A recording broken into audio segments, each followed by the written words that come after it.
seen leaving her job at a Salt Lake City office in 1985. Police cast suspicion on Cherie's estranged husband and boyfriend, but never made any arrests or recovered Cherie's remains.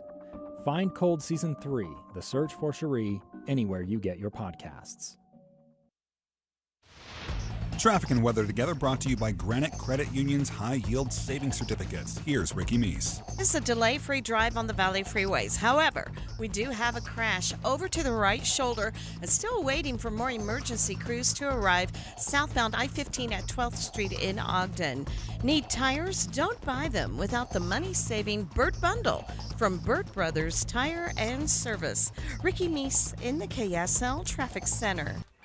Right now, it's 99 and partly cloudy in Salt Lake at KSL News Radio 102.7 FM, 1160 AM, and KSLNewsRadio.com, your all-day companion for news. Inside Sources. Inside Sources. America's voice of reason. Boyd Matheson on Utah's home for elevated conversation. Inside Sources on KSL News Radio. The headlines over the weekend centered on the fundraising numbers for the second quarter for presidential candidates. The big names brought in big bucks as expected, but beyond the headlines, the question remains. When it comes to presidential politics, is it true that cash flow is king? Or does cash flow just cover a multitude of campaign problems? Let's begin. Think you know the news of the day? Think again with Boyd Matheson on KSL News Radio. Well, as we think again, we're going to look beyond the headlines of the 2024 presidential campaigns because we need to really make sure we look at not just who brought in the cash, we need to look at who spent it and who got a good return on their campaign cash spending. And to help us break all of that down, Johanna Meska is the CEO of the Global Situation Room, host of the podcast Press Advance, and the political contributor for The Hill on News Nation. And, of course, we also look to Johanna because she gets it because she's been on the ground. She previously served as President Obama's White House Director of Press Advance, and she knows the campaign trick pretty well. Johanna, welcome back to the show. Oh, Boyd, it's always my pleasure. Great to join you. Well, let's start with kind of the top line numbers. Anything jump out and surprise you in terms of either what was brought in or what went out the door when it comes to the campaign cash? Yeah, I think, first and foremost, President Biden had a good day. I mean, for a candidate who a lot of people on cable news are asking if he should even run, and a lot of people are saying, oh, he may not have the enthusiasm, he has the big dollar Democratic donors on his side. But the other thing he had on his side was he outpaced the Republican candidates with small dollar donors. Now, a couple things. Small dollar donations fell across the board, but he raised $10 million to their $7.5 million. So there's more grassroots enthusiasm for President Biden. So despite, sometimes I think the punditry is all negative on the current president, he actually did pretty well on these fundraising numbers and certainly has, a lot in the bank. Tim Scott also, as he didn't raise the top amount of money, but he does have the second amount of money in the bank. Yeah. So, Tim Scott, I've always thought, he's a candidate who more like Biden will speak to the need to bring Americans together. And so, clearly that's resonating with enough people before, but also he was number 4, I think, overall this time around. So when you start looking at who else but Trump, Tim Scott has already gotten some attention instead of DeSantis from some other donors. I suspect that the fact that he's got more cash on hand will also continue that push because a lot of people aren't paying attention right now. And it's not... It is summer after all. It's like, well, it's the tortoise and the hare, right? Like, do you want to win the race to the end or do you want to come out of the gate? Now, Vivek Ramaswamy spent a lot of money. Nobody knew who he was, but he has actually risen quite a bit on the polls. He does have strategists who know what they're doing. He has no experience, in government.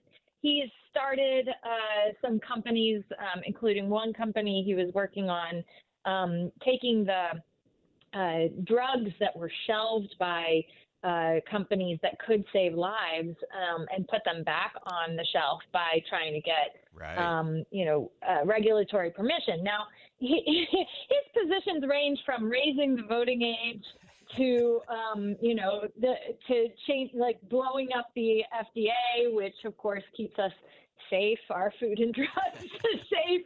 So there's some, out there views of him, but he's clearly gaining some momentum in the Republican Party, which shows an appetite for an outsider. Yeah, and so let's break down the numbers just a little bit.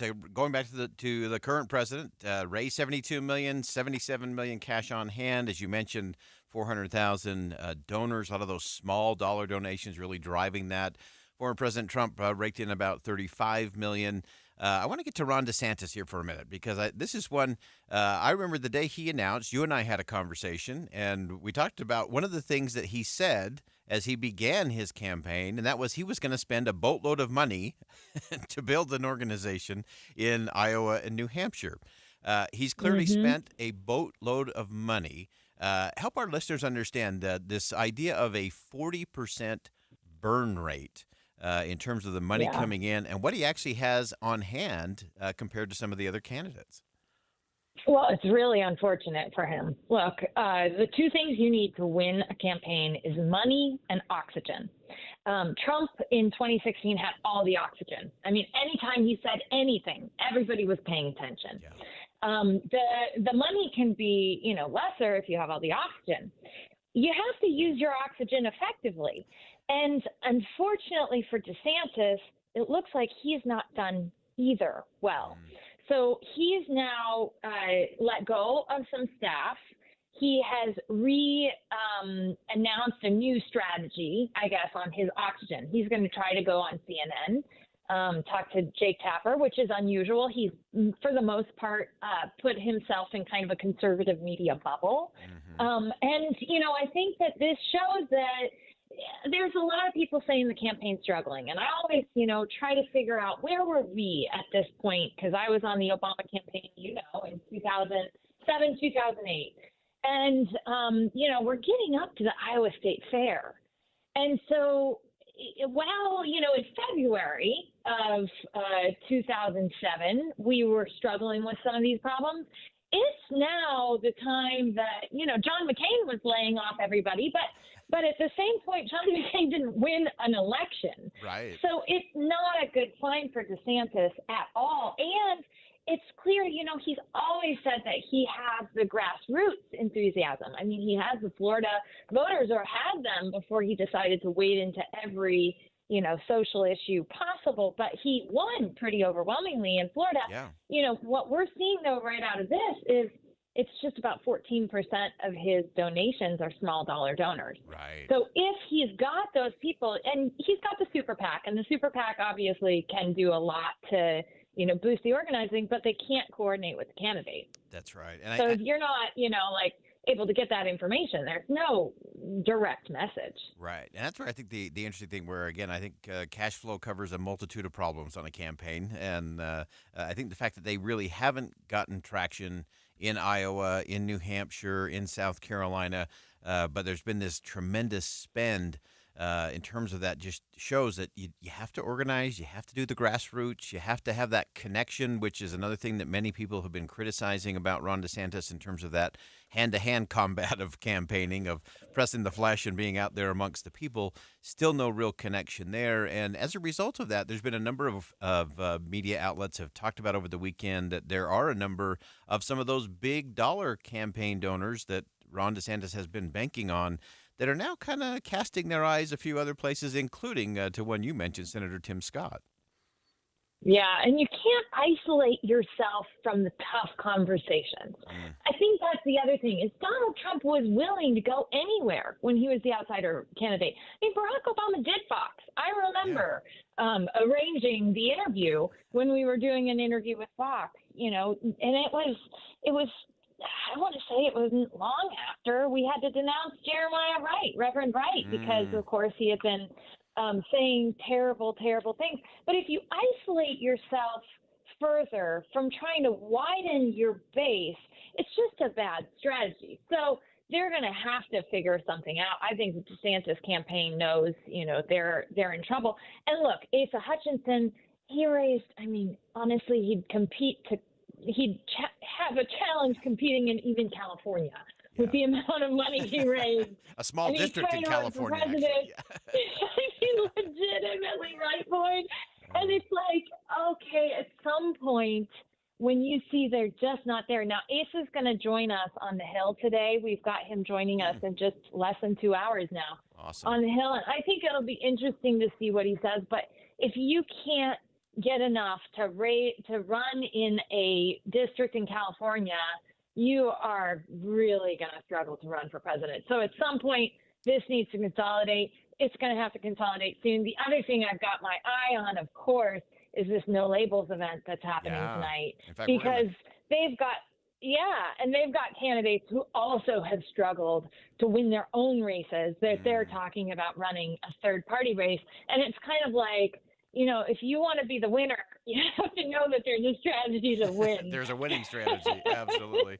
Johanna Maska, always helping us break it all down. She's the CEO of the Global Situation Room. She's host of the podcast you need to check out, Press Advance. She's a political contributor for The Hill on News Nation.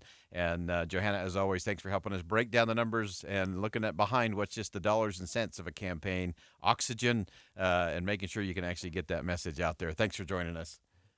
Oh, thanks for having me, Boyd. All right. Again, that's Johanna Maska. And I think she hit the crucial thing. You can look at the top line numbers and say that's fine. But you always want to go back to, okay, how much cash is on hand? So then you can say, well, how much did we spend? And what's the return on investment? Are we building grassroots support? Are we building ourselves up in the poll? Are we getting some leverage here and there? And so it's not just who has the most money. Remember, you can't say cash flow is king. But I think actually cash flow can cover a multitude of problems in messaging, in organization, in strategy, in structure, and in connection to the voters. We're going to continue that conversation as we move it forward on Inside Sources.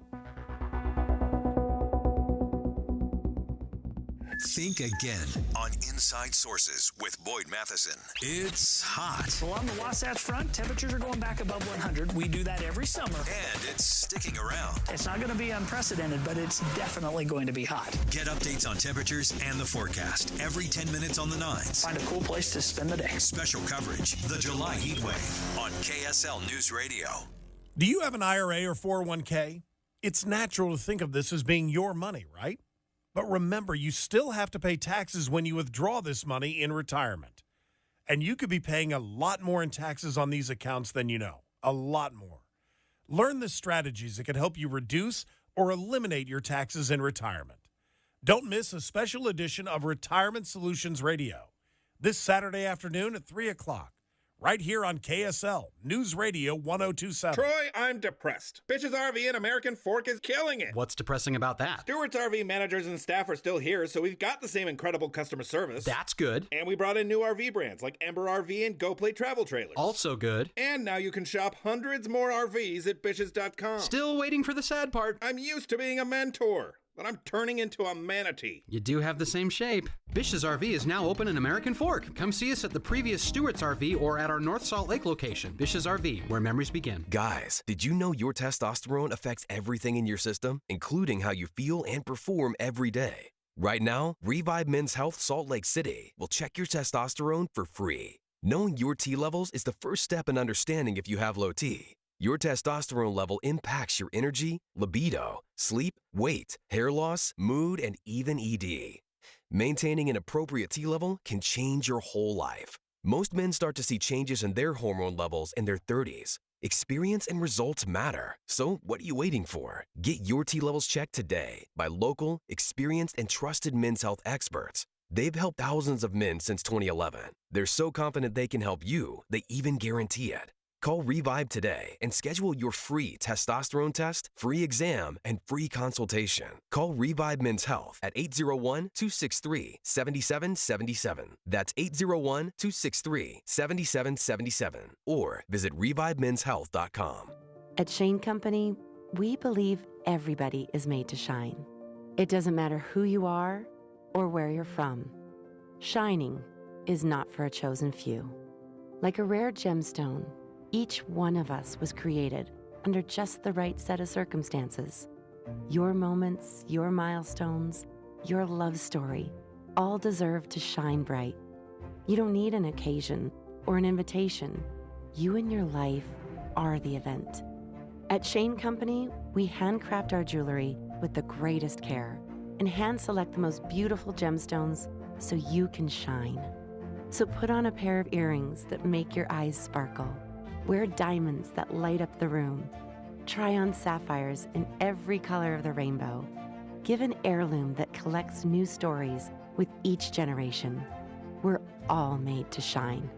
Shane Company, fine jewelry since 1929. How are you? It's Rebecca. Join me and FM 100.3 this Saturday from 11 to 1 at the NPS store at 1600 South Empire Road in Salt Lake. That's npsstore.com. Jeff Kaplan. I'm blessed that KSL has given me the freedom to talk about whatever I want. Literally, it is my minute of news. It might be something bizarre that you didn't know. Sometimes it's pegged to what's happening that very day. Jeff Kaplan's Afternoon News, 3 to 7 on KSL News Radio. All the talks we've had over the years, including what you've told me about not using alcohol and other drugs, they stick with me. And believe it or not, they really do make a difference, especially at times that matter most. Hey, want a drink? No thanks, I'm good. So thank you, Dad, for talking and preparing me for what's ahead. Thank you for talking. For more information about talking with your kids about underage use of alcohol and other drugs, visit underagedrinking.samhsa.gov. With the three things you need to know this hour, I'm Dale Spalding. First, West Nile virus confirmed in a mosquito pool in Davis County. The Mosquito Abatement District says that's usually the first sign that West Nile virus is circulating in the community. Second, with the ongoing heat wave, Death Valley, California hit 120 degrees on Sunday. Third, two workers' guilds, writers and actors, are striking poor work conditions, including sexual harassment. The last time both writers and actors were striking at the same time was 1960. Right now it's 98 and sunny in Salt Lake City. Back to Inside Sources, KSL News Radio. Get deeper insights on the news from Inside Sources. Well, a whole lot of news coming out of New Hampshire, but it's not from the Democrats and it's not from the Republicans. It's actually from the No Labels group that is holding a town hall in New Hampshire today, and one of those being featured in that, along with former Utah Governor John Huntsman Jr., Senator Joe Manchin is going to be there for this town hall meeting of the No Labels group. They have a specific policy agenda that they're going to roll out as part of this. Over the weekend, I believe this was on Friday, Senator Joe Manchin said he was traveling there. On CNN, he said that the trip was not about running as a third-party candidate, but he also didn't rule it out either. The most important thing is, how do we help democracy do what it's supposed to do? How do we help the process, the political process that we have, do what it's supposed to? That's to have common sense discussions to find out what the American people would like to see accomplished, not just basically the toxic atmosphere we have because of the political parties. That's all this is about. So are you ruling out a third-party bid? Oh, I've never ruled out anything or ruled in anything. This is just strictly a conference. All right, so that's Senator Joe Manchin. Definitely not ruling it out, not ruling it in either. But I think this is an interesting conversation because so many people will say, okay, third party, blah, blah, blah, not going to happen, bad idea, only hurts the other two candidates and so on. And it's an interesting component, and it's easy to dismiss that. It's easy to dismiss a run as a third-party candidate. It's never been done before successfully. You can go down the list in the parade of horribles. But here's the thing, kind of beyond the headlines that nobody's really talking about, and that is, this is what I'm looking for. So whenever you have a movement, this is kind of how it plays out. First, people ignore you, then they ridicule you, then they fight you, and then you win. And what we're seeing now is, of course, first everyone just dismissed it as, oh, that's an impossibility, never happened. Now we're entering into this new phase of they're actually starting to fight it. On CNN's State of the Union, Arizona Democrat Senator Mark Kelly took his shot at criticizing the No Labels group. Well, let me start with why, I don't, think No Labels is a political party. I mean, this is a few individuals putting dark money behind an organization. And that's not what our democracy should be about. It should not be about a few rich people. So I'm obviously concerned about what's going on here in Arizona and across the country.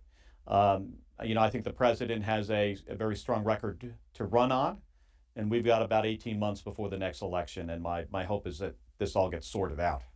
That's Arizona Democratic Senator Mark Kelly taking a shot at the No Labels group. So here's the interesting thing. So remember the model again. Whenever you're trying to make a significant change, any kind of movement, first they ignore you, then they ridicule you, then they fight you, and then you win. And so now you're clearly seeing this fight. And Democratic Senator Mark Kelly was really taking his shot, not just ridiculing, but taking the fight.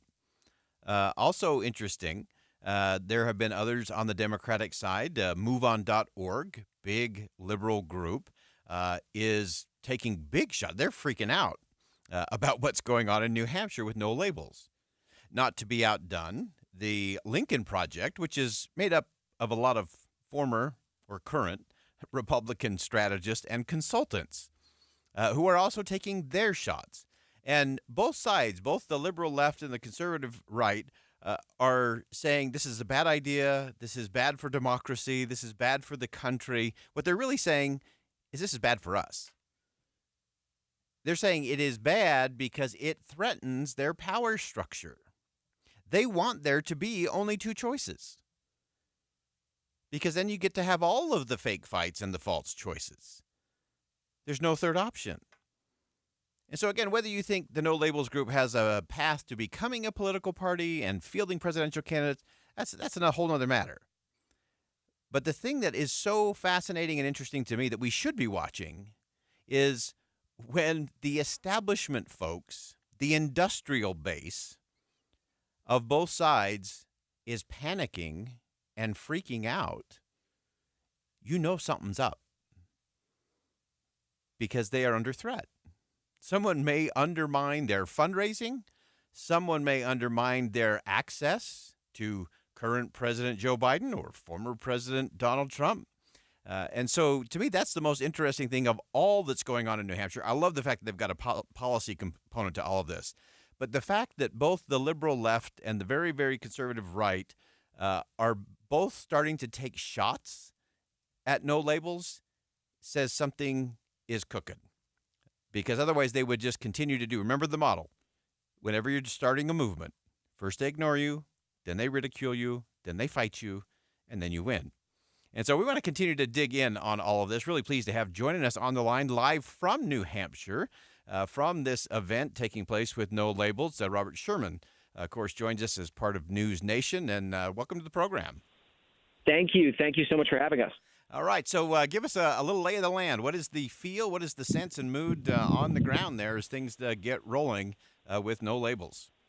Well, as it just so happens, 2 minutes ago, we actually spoke with Senator Manchin and Governor Huntsman themselves. They came out and spoke with us for a few minutes, and they talked about this sentiment in the country that there are so many people in the country who are, the words they used are fed up with the identity politics, fed up with the finger pointing and the vitriol and the mean language and all that, and that they describe this as this is the new silent majority. The silent majority is not the less spoken right or the less spoken left. It is the down the middle Americans who feel as though that both parties have left them behind and the country isn't hearing their voices right now. We asked them point blank, if there are any future political aspirations coming out of this, and they said that's not what the goal of this is right now. The goal is to put pressure on the right and the left to find a way to come to the middle and to appetize some of those forgotten about voices. We'll see if anything comes out of this and if any headway is made on that. Yeah, I think it's so interesting that they are leading this conversation in this town hall with a bit of a policy manifesto, a radical thing in politics these days, to actually lead with some policy elements. I was texting with former Governor Huntsman earlier today. He was excited about this idea that, hey, look, we can actually have a conversation in this country with the center left to center right about immigration, about abortion, about Social Security. What's kind of the chatter on the ground there when it comes to some of these policy things that they're putting forward? That's exactly what they said. Is that I mean some of these issues that have become issues of the right or issues of the left are in their mind painfully obvious for the average person to see that, yeah, there is a problem here. You don't have to identify with one party to say that there are issues at the border that need to be fixed. You don't have to identify with any party to say there are issues with poverty and employment that need to be fixed. All that identity politics can go away if you find the middle, because these are issues that are impacting the everyday American. So that's what they're hoping to bring it back to. You know, I mean, as someone who's covered a lot of campaign trails, though, this time of every cycle, there is always big talk about supporting third-party candidates, and this is the year of the third-party candidates.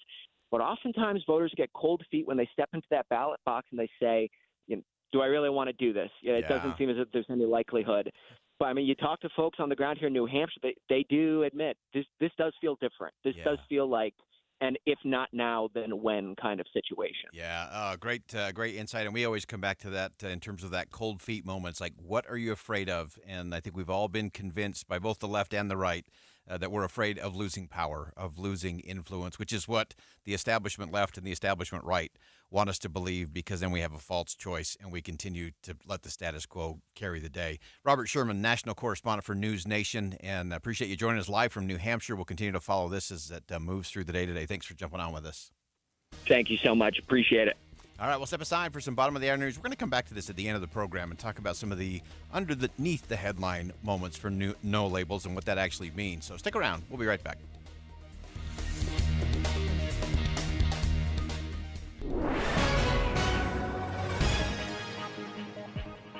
I'm Dale Spalding. KSL's top national story this hour. Severe weather continues to test American airports as airlines were forced to delay and cancel hundreds of flights over the weekend.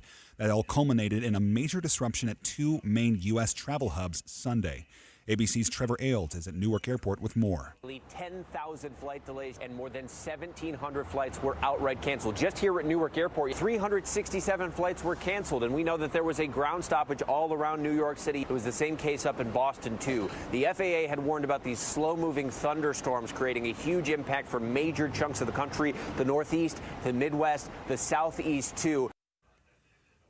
Other stories we're following here at KSL. Inter Miami Soccer Club introduced a new player on Sunday evening, World Cup champion and Argentine superstar Lionel Messi. We haven't seen a player of Messi's stature on the field since Pelé came to the NASL in 1975. Just by being in Major League Soccer, he's going to bring eyeballs to this league, to his team that have never been on this league or team before. That was senior writer for The Atlantic, Paul Tenorio. The Argentine superstar's contract will run through the 2025 season. Your money at this moment, the Dow up 107 points.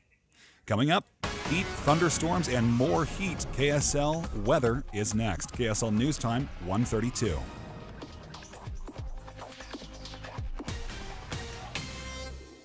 This summer, the political season heats up. By August, it'll be time for debates. Can you believe it? We're planning coverage of the real issues, the important stories that impact how we live. Listen each morning from 5 to 9 on KSL News Radio.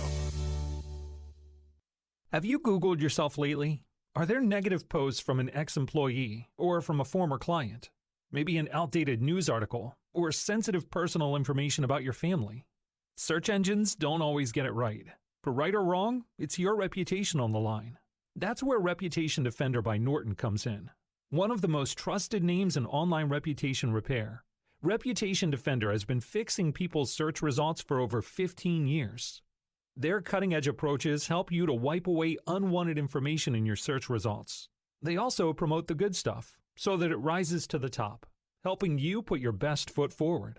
Your good name is too valuable to leave to the whims of a Google algorithm. Take control with Reputation Defender. You can start by getting your free reputation report card at reputationdefender.com or call 800-401-6681 to speak to an expert. That's 800-401-6681. You hear that? That's the sound your new water makes just before it gets to your bottle. You see, at Little Spring Water, they don't add a thing. It's the purest, cleanest, and healthiest water you can possibly drink. It's nature in a bottle. Little Spring Water is a family-owned and operated bottled water company right here in Utah, nestled in a beautiful canyon in Bear Lake. This spring has been in the family for 5 generations, and now it can be in yours as well. It's high-quality premium spring water packaged in a durable recyclable bottle that won't spill or crack on you and can be refilled multiple times. No chemicals, no additives, just pure, clean, healthy water. And because Little Spring Water is local, you can get it at a fraction of the cost. Look for Little Spring Water at a grocery store near you. If you don't see it, ask a grocer for it by name. It is available at Lee's Marketplace and Ridley's Family Markets. Little Spring Water. It's nature in a bottle. It's the Murdoch Tour Summer Sale Event. Receive 0% for 3 years on a Tucson or Santa Fe. When you walk through their doors, you feel like family. At Murdoch Hyundai, MurdochHyundai.com.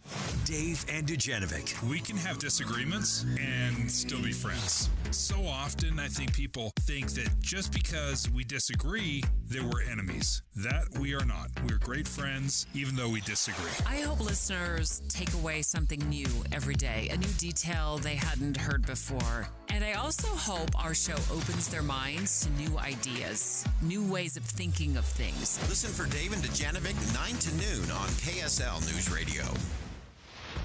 Traffic and weather together brought to you by Granite Credit Union's High Yield Savings Certificates. Here's Ricky Meese. A good drive on the Valley freeways, but we have a couple of surface street crashes. One where a vehicle struck a building. This is just south of 5500 South, about 1400 West. And the other is a crash with injuries at Echo Street. That's 200 North, 400 East. Give your savings a boost with 5% APY on a 12-month certificate from Cyprus Credit Union. Learn more at cypruscu.com. Ricky Meese in the KSL Traffic Center. KSL weather right now, it's 98 and mostly cloudy at KSL News Radio 102.7, 1160 AM, and KSLNewsRadio.com. Your all-day companion for news. Social Security is with you through life's journey from birth to retirement. As your life changes year to year, so do your needs.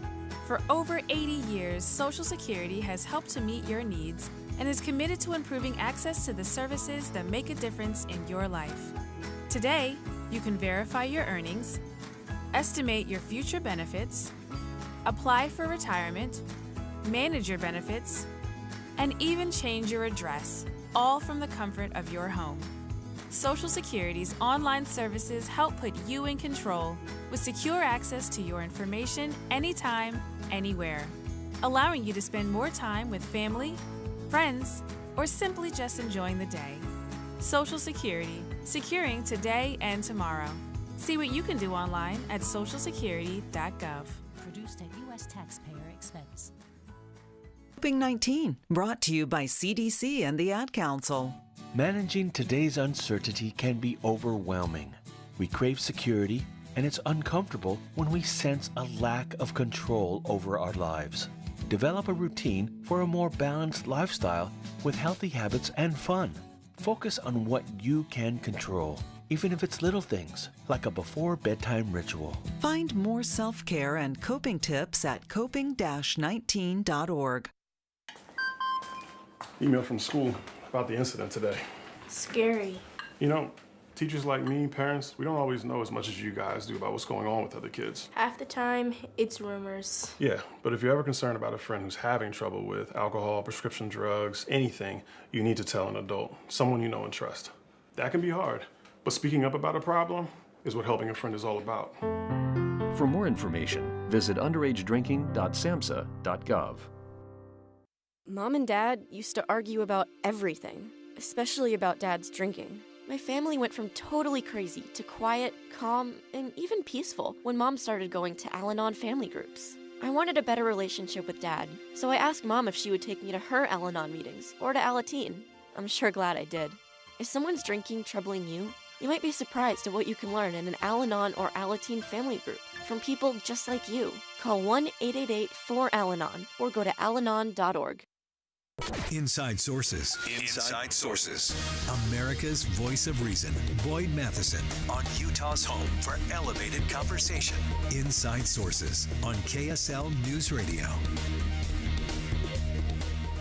Last week, Utah's governor took his place as chair of the National Governors Association. He has a message that will benefit not just the state of Utah, but the nation as a whole. He's launching the Disagree Better initiative together with the Colorado governor and Democrat Jared Polis. And the message, of course, is one that is crucial. It's always been crucial, but I think it's more crucial now than ever. I think it's an opportunity for the Utah model to be on display and to actually benefit and bless the entire country. And Utah's Governor Spencer Cox joins us on the line now as the official head of the National Governors Association. Governor, welcome to the show. Boy, thanks for having me on. It's great to be with you again. You've had a very busy week with a whole host of things going on. And I actually want to start just prior to you taking the gavel there as the head of the National Governors Association. You were actually in Gettysburg delivering a very similar message in terms of how we need to have a different kind of conversation in the country.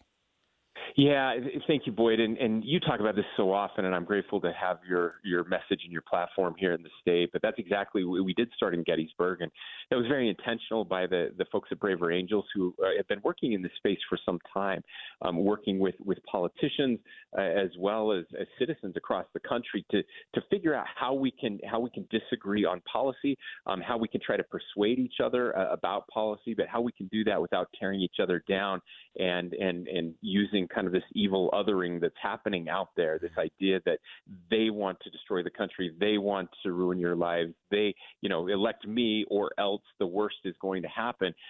It's a slippery slope we're headed down, and a very dangerous one. And of course, they chose Gettysburg to remind us all of what was happening in this country in the 1850s, and then of course the unthinkable as we headed into the 1860s, and that it's not out of the realm of possibility that something like that could happen again if we don't change the direction that we're on as a country. Yeah, and so let's talk about it in the context of governors, because I think we both have a fondness for federalism and how those laboratories of democracy really can make things different. So as you met with your fellow governors, as you start your term there as the head of that association, give me a sense of the conversations there in terms of how can that federalism actually help us foster those better conversations?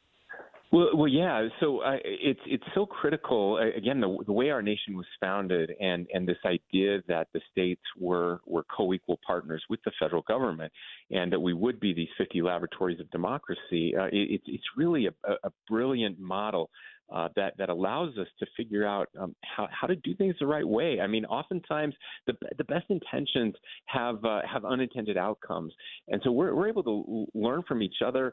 We see this all the time. The pollster Frank Luntz has said that governors are the last adults in the room when it comes to politics, and I think the reason he said that is because governors have to get things done. I always say that the potholes aren't partisan, and there are partisan pieces to being governor for sure, and there definitely are differences between the states. I mean, profound differences, but we learn from each other, and the NGA is a place where we can do that, where governors can share ideas, can disagree, can debate, but where we can learn from each other. And I think the thing that would surprise most people is that we almost all like each other, with very few exceptions. Governors on the right and left get along really well. We disagree and we argue and debate, and then we have dinner together, and we understand. We try to not make it personal and not to tear each other down. And I think that is a model. Of course, it's a model our nation was founded on. That's the important thing. Yeah, exactly. It isn't something new. It's something old that's been forgotten. Yeah, and remembering is, I think, such an important part of both what has made us strong as a nation and what we have to get back to. The things that we forget, our children aren't going to know, and our grandchildren aren't likely to possess. So give us a little sense, Governor, in terms of both the strategy and some of the tactics in terms of implementing this with your fellow governors, and how you think that might impact the rest of the country. Sure. Well, we're having conversations with our governors, and this is. I want to be clear about what this is not. It's not a just a feel good, be nice, another civility campaign. Although that's really important. This really is about disagreeing better, how to have actual debates. I don't know if you go back and watch debates from the 50s and 60s. I mean, the candidates were actually debating policies, not just accusing each other and criticizing each other. I mean, modern debates aren't even in the same realm of of debates of the past. And so we're that's important that we're actually disagreeing. And so that's what this is. And we're also trying to use data. We're working with institutions of higher learning across the country. There are policy labs at Stanford and Dartmouth and Duke that do this kind of work around depolarization. And they're looking at strategies and what they call interventions that actually work to lower the temperature and help Americans to get along. And one of the most powerful things that can be done to depolarize is what's called the perception gap. So if you actually ask Democrats what they believe, and you ask Republicans what they believe, and then ask them what they think the other believes, it turns out we're wildly wrong. Republicans think Democrats believe a whole bunch of things and much more extreme things than most of them actually do. And Democrats, the same thing. They have this perception of Republicans that just isn't reality. And the more you can do to show each other what the other side actually believes, it turns out we're not as far apart, and we don't really want to destroy the other side once we see that. And one way to do that is to have politicians, again, the researchers have said this, of both parties appearing together and talking about their differences and about their similarities. And so I did this with my opponent in 2020 with Chris Peterson. We did an ad together. That ad was actually tested with over 30,000 people at Stanford and found to be very effective. And so we're trying to do more of those. I did one with Jared Polis, the governor of Colorado, about disagreeing around the dinner table with your MAGA uncle or your woke niece, that we actually can get along as family members. And we're encouraging other governors to do that in their states across party lines. And it's been very well received. We've got lots of governors that have said, yeah, I would love to do something like that, and I know exactly who I'm going to do it with. So we're very excited. That's just one piece. We're going to be doing service projects across the country as well. It's a way to bring people together. But as you said, it's really the Utah way. It's the stuff we've been doing here and kind of taking for granted for most of our history. So important. I love that you mentioned some of the old debates. As someone who goes back and actually watches those, I recently went back and watched the Nixon-Kennedy debate, and when I was just flabbergasted that they each started with a 7.5 to 8 minute opening statement, and then they had this very civil conversation. They were sitting next to each other. They would stand and they disagreed, and yet it was just this completely different kind of conversation than what's being served up these days. And so I think that's an important part of that. And I just want to reemphasize, Governor, that something that you mentioned that I think is important for all of us. This is not kumbaya. This is not group hug. This is not go along to get along. This is about doing it different. And actually, I think it's not only doing it better, it's doing it the way we began, and the thing that actually made us a great nation to begin with and created the space for the nation to be born. And so I think this is an extraordinary effort. We look forward to some updates from you along the way, and I look forward to helping everybody disagree just a little bit better as we go along. Thanks for joining us, Governor. Thank you, Boyd. All right, we'll step aside for a quick commercial break. Much more Inside Sources coming up next. Stay with us.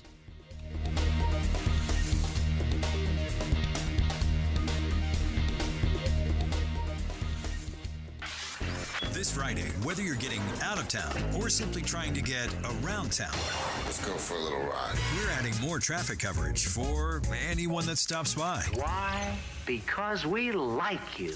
Triple Team Traffic for the 24th starts Friday at noon on KSL News Radio. Are you ready to go for the gold? You can do that with Hercules Credit Union. You can reach gold tier checking status. Just open a checking account at Hercules First Federal Credit Union. Qualify for gold tier status within the first 90 days, and you'll get $200 deposited into your account. $200 into your account just for becoming a gold tier checking account member at Hercules First Federal Credit Union. All kinds of wonderful benefits goes along with going for the gold. Ultimate ID, identity theft protection, travel benefits, cellular care coverage, health and wellness savings, and a host of other benefits come to you as you go for gold and you reach gold tier checking status. Nothing better than getting a deposit of $200 into your account. You can do that with Hercules First Federal Credit Union. Check out their locations in Taylorsville, Harriman, Riverton, and Salt Lake City, or as always with our friends at Hercules. You can find them at HerculesCU.com. That's HerculesCU.com. When words come out of our mouths and everything sounds fine, no one bats an eye. But if things come out a little jumbled or letters sound different than most, there's speech therapy. But did you know that speech therapy is used for more than just stuttering or disfluency? From articulation to expressive and receptive language to a simple act of swallowing that most of us take for granted, speech therapy can do amazing things for you, your health, and of course your sense of self. That's why Summit Speech Therapy is here. Summit Speech Therapy works with people of all ages, from infants and toddlers who have a difficult time feeding or eating, TBI, stroke, or coma patients, to children and adults with speech problems. So much of it is all related, and Summit Speech Therapy can help. Summit works with all insurance companies as well as private pay options, and the experience can be life-changing. With clinics up and down the Wasatch Front, including Murray, with no long waiting for an appointment. For more, visit summitslp.com. That's summitslp.com. At Grainger, we're for the ones who pay attention to every little detail, the ones who fuss, tinker, and sweat the small stuff. Because you know the tiniest thing can make the biggest difference when it comes to keeping business moving. We get it. We're the same way, offering access to product experts to help you quickly and easily find what you need. So whatever your industry, you know you're always getting professional-grade products. Call, click Grainger.com, or just stop by. Grainger, for the ones who get it done. Introducing Yes Heating, Air Conditioning, Plumbing, and Electric. We're bringing all of Utah's favorite HVAC, plumbing, and electrical brands under one roof. Call the pros at Yes and take $50 off any heating, cooling, plumbing, or electrical system repair over $200. Get fast relief and $50 off any repair from Yes Heating, Air Conditioning, Plumbing, and Electric. The same great people providing the same great service that Utah has counted on for more than 45 years. Visit theyesmancan.com to schedule your appointment. Any Hour Services can make sure your AC keeps you cool this summer. Whether you need a tune-up, repair, or just a second opinion about replacing it, call Any Hour Services or visit anyhourservices.com. KSL Broadcast Group contests are open to participants 13 years of age and older that are residents of Utah, Idaho, Wyoming, and Nevada, unless otherwise specified. Employees or agents of the station, Bonneville International Corporation, or other area radio stations, or any entity associated with the contest may not enter. Persons who have won in the last 90 days from a station contest or event are not eligible. Full general contest rules are available at kslnewsradio.com. We continue to follow. Hear elevated conversation on crucial issues. Boyd Matheson on Inside Sources.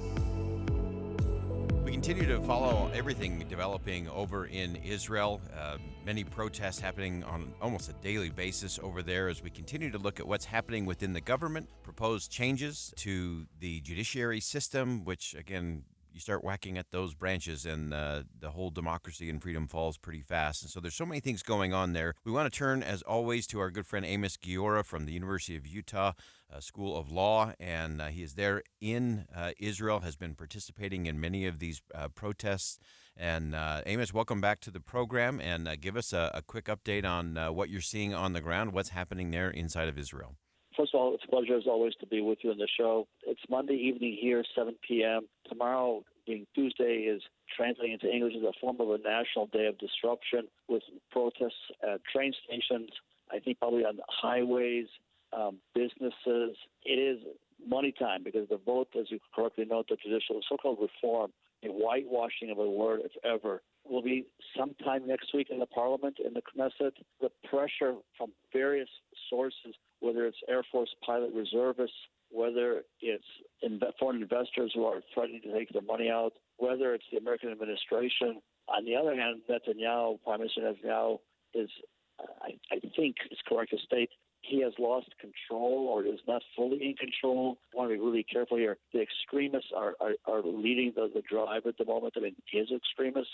But here we are, a week away. It's like 5 lifetimes in the Middle East, but it's clearly this clear sense of money time is here. Yeah. And I'm going to have you, Professor, just for some of our listeners who may not have been following this as closely over the holidays and so on, just give us a real quick snapshot of what these proposed reforms, I know that's a whitewash term to be sure, but tell us exactly what it is that would do and then kind of set the stage for what that vote will look like next week.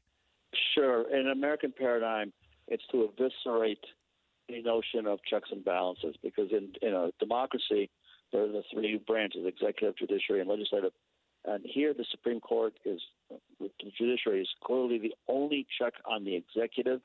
The legislature is not in any way. And the bill the government wants to pass next week is called a bill that would limit the Supreme Court's ability to check the reasonableness of government decision-making. And the moment you minimize, if not totally eliminate, the Supreme Court's ability to review the reasonableness of the executive decision-making, there is no checks and balances. In many ways, it is, if it passes, it would be a significant hit on Israeli democracy and the democratic values that people like me take, to be in our DNA in terms of a liberal society. Yeah, I think that's such an important thing for all of us to understand. Again, you can take the politics and the politicians out of the equation, and if you look to the principles of checks and balances, the importance of Israel as a democracy in an important region of the world, this is one that we do need to be aware of. This does impact us here in the United States. It impacts us here in the state of Utah. You wrote a piece for The Hill, thehill.com, over the weekend that the U.S. must respond not with indifference or just with a shoulder shrug, and we'll see how it plays out. Explain that to us. Absolutely. So The Hill published my op-ed, which makes the argument that for two different reasons, American decision makers need to have a very serious conversation about whether or not they should cut off aid to Israel. Two reasons. One, because the judicial reform is an absolute antithesis to American democratic principles. That's reason number one. And reason number two is because the Israeli government is a bystander to, complicit in clearly terrorist acts by Jewish terrorists in the West Bank. The word that we use here is pogroms, and for Jews, the word pogrom, which reminds all of us of terrible, terrible events in Jewish history. We use it here very deliberately to define the actions of Jewish terrorists in the West Bank, and the government tolerates that. I make the argument that by tolerating it, the government is complicit in that, because that kind of violence against innocent Palestinians is something that the American government cannot tolerate. Full stop. It's not in any way to justify, excuse Palestinian terrorism. The two issues are not related. But Jewish right-wing terrorists, when they go into Palestinian communities in the West Bank and commit pogroms, and the government doesn't act against that, from my perspective, the American government in no way should tolerate that. And that's what led me to make the argument that the Biden administration, State Department, members of the Congress need to ask themselves now whether or not continued American support, financial, of Israel is in American interests. Yeah, as you're on the ground there, and obviously moving into evening there, we know in the coming hours, President Isaac Herzog from Israel will be addressing a joint session of Congress. Anything you're expecting to hear there? Obviously, this is an interesting one in that Benjamin Netanyahu has not been invited for a state visit or a state dinner or a joint session of Congress. What do you make of the timing of this, and what do you expect, if anything, to hear from President Herzog? So the Biden administration sent a clear message to Netanyahu by inviting the president. The president, important to recall, is primarily a ceremonial role, akin to the king of England. I'm concerned, frankly, because Herzog has a tendency to try to be, quote unquote, the pacifier, the good guy, smooth over the rough edges. What we would really want from him, people have been demonstrating outside his house here in Jerusalem, outside the presidential house, for however long now, for months, demanding of him, but pleading with him to be much harder on Netanyahu, not in his style, not in his DNA. And I'm really worried that in his speech before Congress tomorrow, he will present a particular image of Israel, which I worry is not what my side feels. There's real concern here about what he will say to Congress tomorrow. I need to add, about an hour ago it was announced here that the White House and Netanyahu's office are seeking to schedule a phone call between Biden and Netanyahu. One would only hope that Biden will make it very clear to Netanyahu that if he were to go forward with this, the United States government would view this with grave concern. I also know that Netanyahu, whatever Biden says, Netanyahu will spin to his benefit. I just hope that Biden doesn't fall into the BB trap of, quote unquote, being used by the prime minister. Great insight live on the ground in Israel. As always, we appreciate Amos Giora, a professor of law at the S.J. Quinney College of Law at the University of Utah. And Amos, stay safe, and we can continue to appreciate your perspective, your important insight, and reporting live there from Israel. Thanks so much for joining us today. Thank you for having me. That's my conversation with Amos Giora. And since the time of that interview just a little while ago, President Biden and Bibi Netanyahu actually had that phone conversation. In that, Netanyahu told President Biden his intentions to try to forge a broad public consensus on elements of that judicial reform package, also extending an invitation to the White House. We'll continue to track all of that, an important region of the country. But to me, it's the principles. We have to get back to those principles that have to be defended before politics and politicians. More Inside Sources coming up. Hour number 2 straight ahead on KSL News Radio. Stay with us.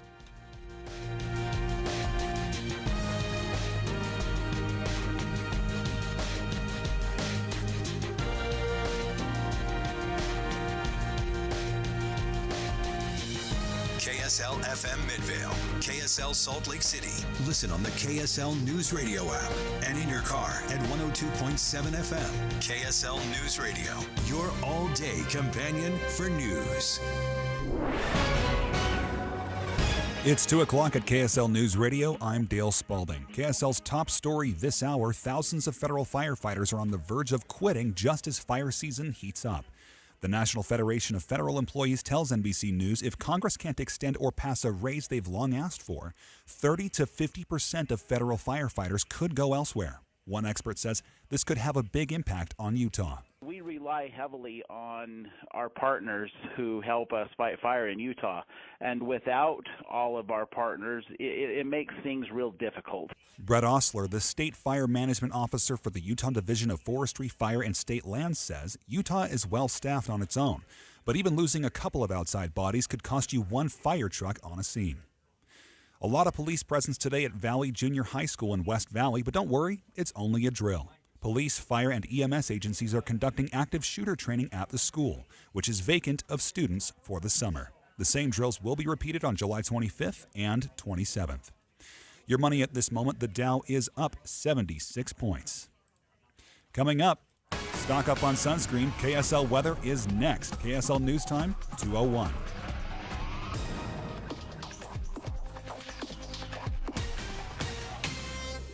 Early mornings can be hard enough, just getting yourself going. We try to make it a little easier with news and weather from comfortable, trusted anchors and reporters. Join us on Utah's Morning News between 5 and 9 on KSL News Radio. Back in the day, a shoemaker was called a cobbler because the stone you walked on was called cobblestone. Or was it the other way around? But before you can walk on cobblestone, you have to lay it down. Of course, you can also use cobblestone in your garden or park strips, or, well, you get the idea. But where do you get good old-fashioned cobblestone? The dirt bag. Imagine the things you can do with it in your yard and garden.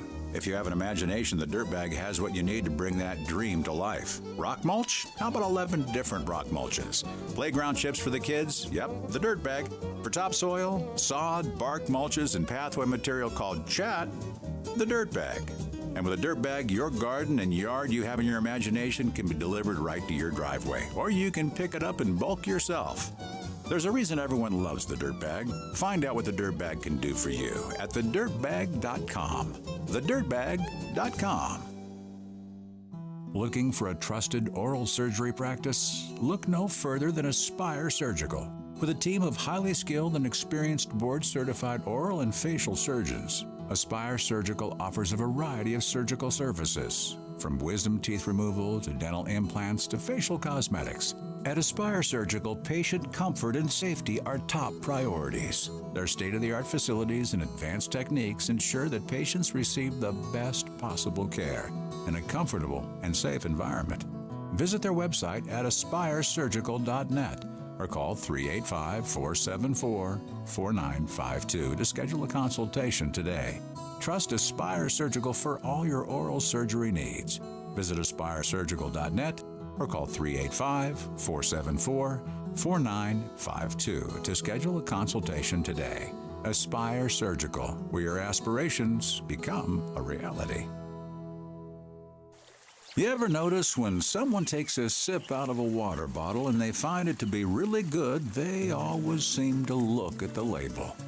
Folks just can't help themselves when they take a sip out of a little spring water bottle. Well, there's a reason it's called nature in a bottle. No chemicals, no additives. It's just pure, clean, healthy water from a family-owned and operated bottled water company where that little spring is nestled in a beautiful canyon in Bear Lake, Utah. Now, just imagine the reaction from your customers if your logo was on that recyclable bottle of pure goodness. In the advertising world, they call those impressions. Of course, when you drink Little Spring water, you'll just call it impressive. Let Little Spring water put your company logo on a bottle and watch what happens. Just visit littlespringwater.com to get a quote. It's actually quite reasonable. littlespringwater.com.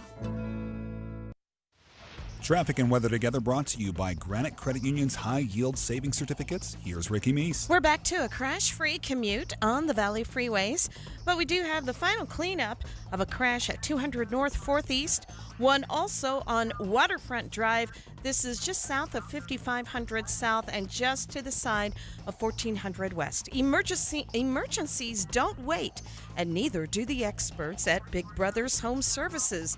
Available 24/7 for emergency plumbing, draining, cleaning, backups, and leaks, because they do more. Ricky Meese in the KSL Traffic Center. KSL weather right now, it's 100 degrees and partly cloudy at KSL News Radio 102.7 FM, 1160 AM, and KSLNewsRadio.com, your all-day companion for news. Inside Sources. Inside Sources. America's voice of reason. Boyd Matheson on Utah's home for elevated conversation. Inside Sources on KSL News Radio. We're going to go beyond some of the big-time headlines. In today's modern world, women are thriving in education, at work, in their personal lives. Still, much progress needs to be made, but they're thriving and improving. Wonderful achievement, and again, there's still a ways to go. The picture for men in this country is a lot less rosy. Many are losing themselves, not knowing what it means to be a man, not feeling welcome in society or that they have a place or a space. Is this a zero-sum game? Are we having the right conversations? Let's begin.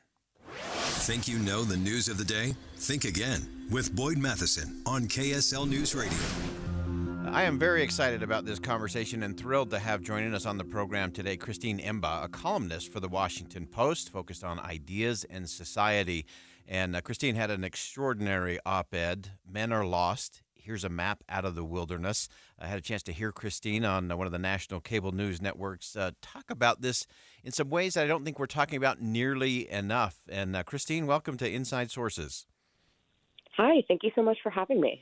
So let's dive into your piece. I just think this is an extraordinary read, great research, incredibly well written. And let's start with just the premise.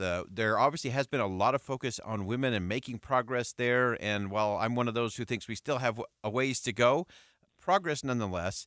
But as you pointed out, the picture for men in this country, young men in particular, is not anywhere near, I think, what anybody would want it to be.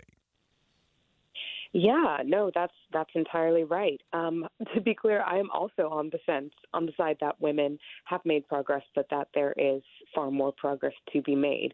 That said, it's interesting to see how, as women have advanced over the past 20 to 30 years, men, and especially young men, seem to be stagnating. So one statistic that I found very interesting that I mentioned in the piece is that now, for every 100 college degrees women earn, men only earn 74. Men are more likely to die of so-called deaths of despair from suicide, drug overdoses, or alcohol-induced illness. So out of deaths of despair, 3 out of 4 of those are young men or are men. And then young men in particular, and especially working class men, are finding that their wages are stagnating on the job market especially, while women, of course, are seeing rising wages, in part due to just the fact that women have finally been allowed to enter the workplace over the past 40 years. Men have seen their incomes either stagnate or drop, except for at the very top. So there's this sense, especially I think among young men, that it used to be expected that a man could be a provider, a protector, that they had sort of a special role in American society. And now they're feeling a little bit lost. Yeah. There clearly does seem to be this identity crisis, and I love the way you frame this. I'm a guy with 7 sisters, a mother, a wife, 3 daughters, and 2 granddaughters, and so I've always been one to say, look, this is not a zero-sum game. We're approaching this all wrong. It's not either or. That's a fake fight and a false choice if ever there was one.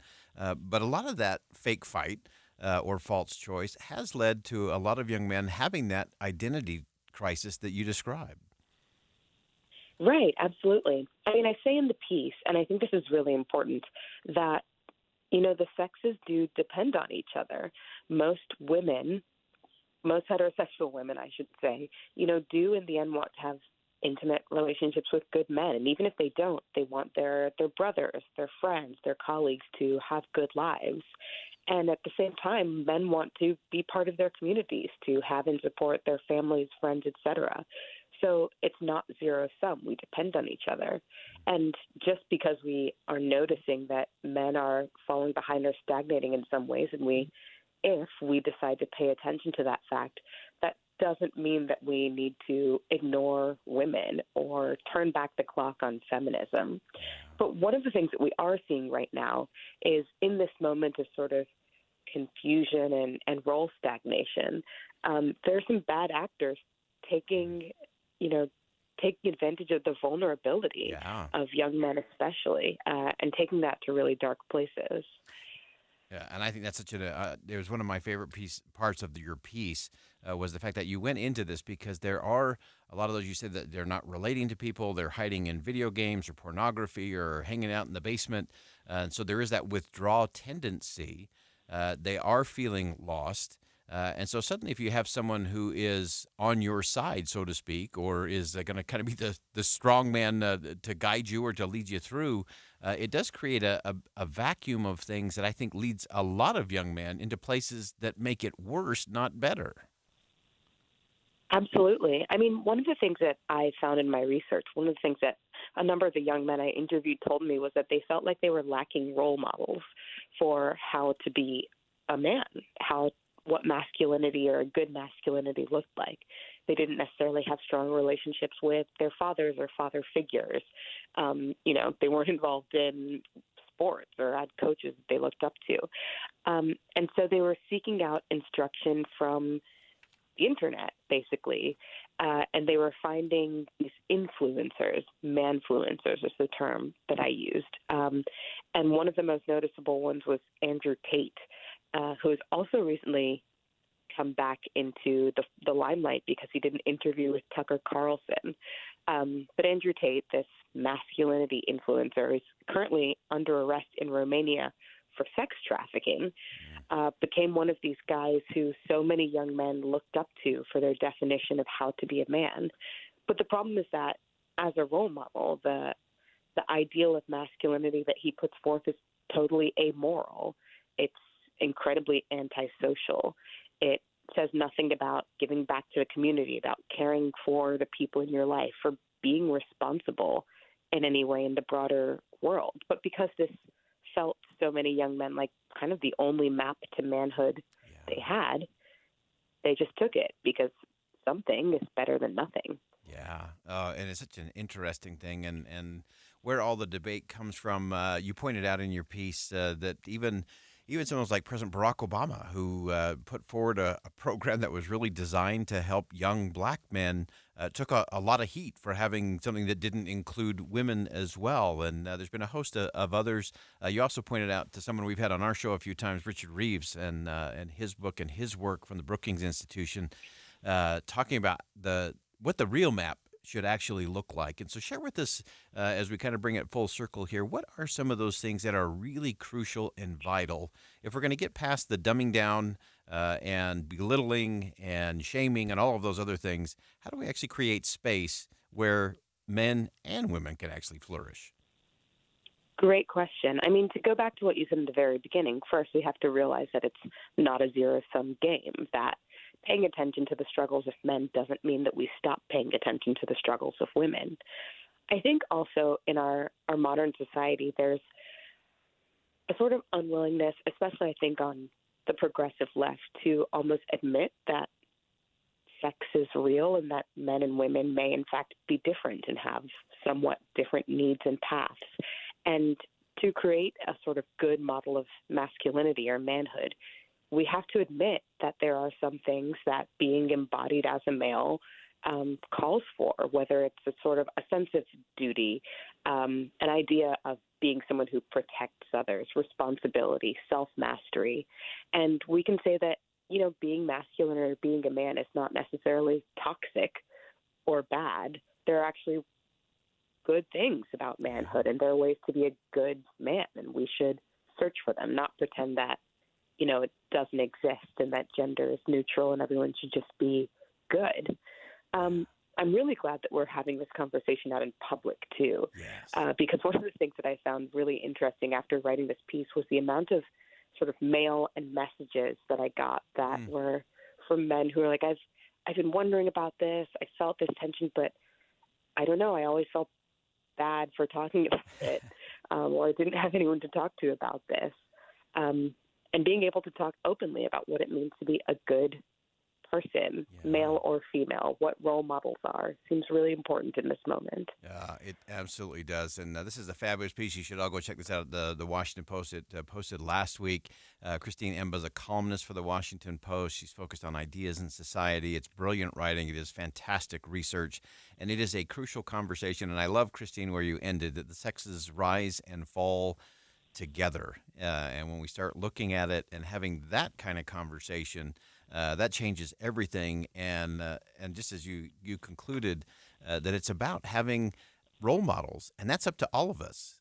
Women need good role models, especially our young women, and our young men need great role models, and we should celebrate all of those. And I think that's a crucial part of that conversation. But Christine Emba, thank you again so much for making time for us today. Thanks for having me. Appreciate it. All right. That is an important conversation. And sometimes we do zero-sum game all of this.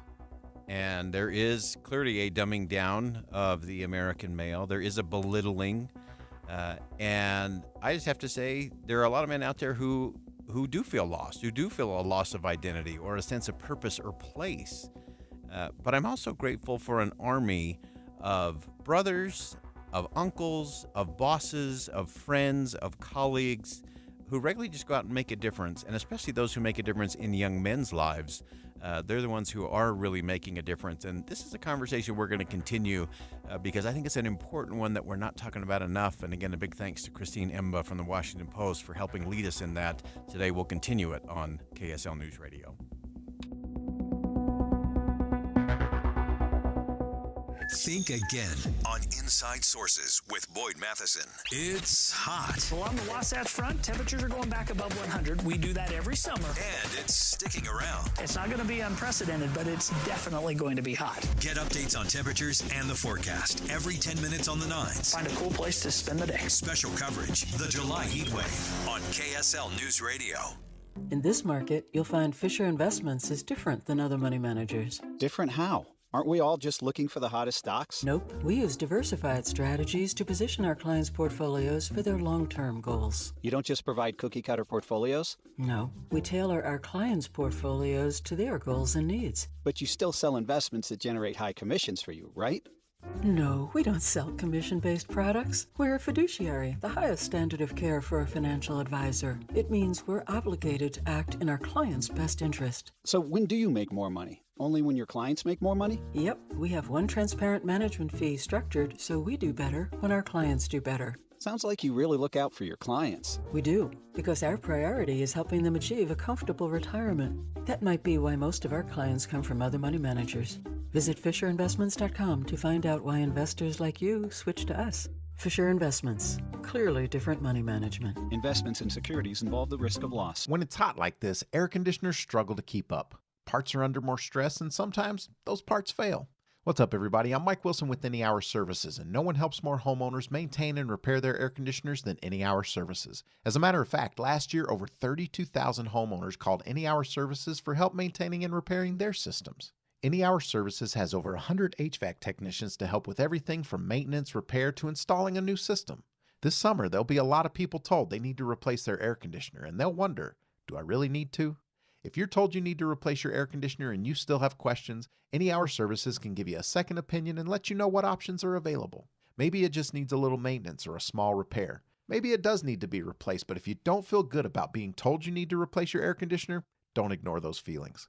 Call Any Hour Services for help with air conditioner maintenance, repair, or to schedule a free second opinion. Google Any Hour Services or schedule online at anyhourservices.com. No one helps more homeowners than Any Hour Services. Premium checking from America First Credit Union is so much more than a regular checking account. It's a saves you money, makes life easier, always has your back account, because it's absolutely loaded with fantastic benefits and features. In fact, it comes stocked with so much awesome stuff. It was voted Best Perks by Money.com. So make sure you're rocking more than a checking account. Head to America First and apply for the exclusive protection, perks, and paybacks of premium checking today. Subject to membership eligibility and conditions. Federally insured by NCUA. Since 1939, America First has been helping people pursue their financial goals. And as we have, we've become one of the largest credit unions in the country. The reason why is simple. It's because every day we do our very best to help each person, family, and business we serve to realize their individual dreams and achieve financial well-being.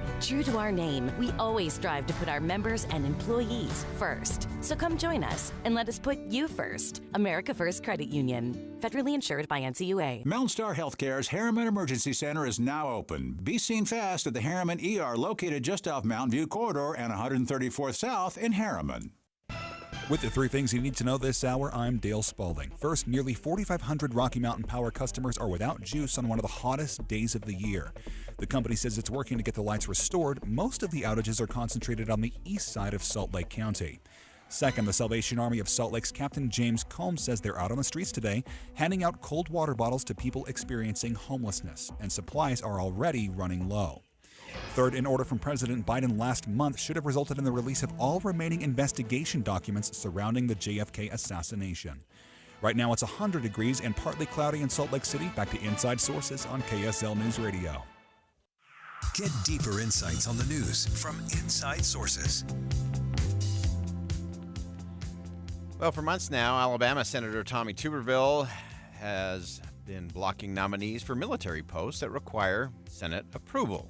It's creating a bit of a backlog of people waiting to be confirmed into new positions. It's also postponed people actually transferring from base to base or moving families or getting kids ready for school. A lot of Democrats and others have been accusing Senator Tuberville of endangering national security. And we want to go past the headline of all of that and whether you agree or disagree with the senator's stance or his approach to making a point. The real question is he really stopping all of that, or is there actually a way within the Senate rules to actually get it done? And so when we need to get it done, as it relates to understanding what can be done in the United States Senate, we turn to James Wallner, Senior Fellow at the R Street Institute. And James, welcome back to the show. Thanks for having me. So you wrote a great piece talking about the fact that many of the Democrats, when these kinds of things come up, you have kind of the usual crowd, including an Elizabeth Warren, who immediately want to change the Senate rules to solve the problem. And you're saying they don't even need to change the rules because the rules really aren't the problem. That's exactly right. The reason why Senator Tuberville has this power to hold all of the Department of Defense nominations is because Democrats and Republicans, for that matter, are letting him do it. And if they followed the rules, he wouldn't have the power. It's plain and simple. And so explain that process in terms of the rules and what the senator could do, what he could not do, and what the other 99 senators can do to actually get these things done. The Senate has rules and practices that are very clear about how you get a vote on presidential nominations. But the Senate doesn't like to follow those rules. It doesn't like to follow those rules ever for bills or for nominations. And so what it does is that senators go down to the floor and they ask unanimous consent to waive the rules and then, in effect, adopt a new rule for a particular bill or for a particular nominee. And in many cases, it's to just vote on the nominee right then and there, or in many respects, to approve the nominee without a vote at all. Senator Tuberville is saying, I don't want to give you my consent, which he has every right to do. It's unanimous consent after all.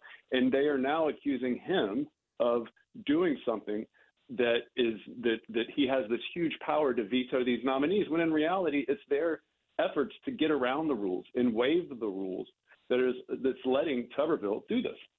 Yeah, and so walk us through what that might look like. Obviously, we've got things like August recess coming up. We've got all of these, again, kind of this backlog that's been building over the last 5 months. If you had some boldness on both the left and the right side of the aisle in the United States Senate, what would it look like if they just said, you know what, we want to get all of these things done before we go to August recess or during August recess? What would that look like? Well, Democrats right now, what they're really concerned with is a vote, in essence. They don't want to take the time to vote on a nominee, or in this case, lots of nominees. And they don't want to negotiate with Tuberville over the substance of his objection with regard to abortion policy, so they accuse him of vetoing Department of Defense nominees. But it doesn't take that much time. Remember the nuclear option. They've already ignored their rules and changed their rules without following them to lower the vote threshold to end debate on a nominee to a simple majority. So that you can have a vote on a nominee now, but to do that, you have to have up to 2 hours of debate equally divided after that vote to end debate. And that's too much time for them as well. And so in essence, they're complaining about the requirement that is, I think, constitutional, the advise and consent clause, and the provision in the Constitution that says that you have to have a vote if you have a sufficient second of number of senators that want to vote. They're complaining about that requirement. But again, there's ways around it. You can move to suspend the rules and move to confirm a bunch of nominees all at once. The rules lay out a process for that. They can use the cloture process. The rules lay out a process for that. If they don't want to use cloture, they can use Rule 19, which says you can only speak twice in any one given legislative day on any given subject. And a legislative day can last for a whole year, unlike a calendar day, because this is the United States Senate. So many things to explore in there. Without going too deep into the weeds for our listeners, because I think this is the important takeaway from all of this, is we hear a lot of the chatter and a lot of the clamor from both sides, really. In this particular case, it is the Democrats using this as a good campaign tool to say, oh, look, this is just an abortion extremist over here in Senator Tuberville, and he's preventing our national security from happening because nobody can get promoted.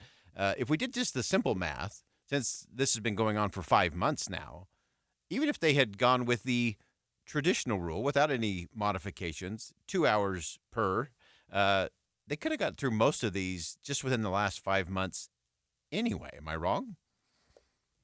Not at all. They have plenty of time. They have had plenty of time, and they still have plenty of time because the Senate doesn't do that much stuff. If they would only just follow their rules. But instead, as you said, I think it makes more political sense for them and electoral sense for them to accuse Senator Tuberville of having a power that, quite frankly, he doesn't have. If they want to vote on a nominee, then they shouldn't ask for his permission. And if they do, they shouldn't be surprised if he says no. After all, every senator has a right to say no when you ask unanimous consent. Yeah, and then being able to actually just move that forward. I know there is one other option that can, at least in the short term, circumvent all of that, and that is doing something during recess. Just describe that quickly for us. Well, the Constitution's advise and consent clause has another part, the recess appointments clause right after it, that empowers the president to put people in positions in the executive branch and on the federal judiciary, incidentally, for a temporary basis only when the House and Senate are in recess. However, because of in recent years, Supreme Court rulings on what constitutes a recess and controversies going back to President Obama, the House and Senate have to be out for a significant period of time for that to happen. And we've seen under both Democratic and Republican presidents, they don't recess, they don't adjourn, they kind of stay in temporarily, even when they're not there. And often that looks like gaveling in, doing some naming of a post office by unanimous consent, and then they're back to being in some sort of session. Is that right? That's right. I mean, a post office would be a lot of business sometimes, and most times it's just simply gaveling in, saying, okay, we're here, and then gaveling right back out. And no one is there. It's just the person who's gaveling in the Senate. Fascinating stuff. And so this is just a critical part of all of this, because you hear a lot of the political chatter on this there is a way to do it, and the way for it to get done is not for both sides to complain about the rules. It's to use the rules to actually do the job and get these military nominations all the way through. James Wallner, as always, appreciate your insight on the interworkings of the United States Senate and why the rules actually matter and the process, when followed, actually produces the right result. James, of course, is Senior Fellow at the R Street Institute. James, thanks for taking a little time out from summer and joining us for a crucial conversation. Thanks for having me. All right, again, that's James Wallner from the R Street Institute. And the reason I have James come on, and I know some of that can sound like it's deep down in the weeds, but it's really important for us to understand the process. Because you could go anywhere on the internet right now. You could go to any of the national cable news networks, and you could read or see or listen to something about Senator Tuberville blocking nominations and promotions in the military based on his objection to the abortion rule within the military, and that it's creating this national security crisis. And you can say, well, how could one senator do that? And why does he have that power? And you can get into all of that. And we're missing the fact that if the Senate does their job, this would already be done. It would already be done. All of those nominations, all of those promotions that have happened over the last 6 months would be done. And so the Senate has no one to blame but themselves. And that's the part we've got to remember. We'll step aside for some bottom of the hour news. More Inside Sources coming up next.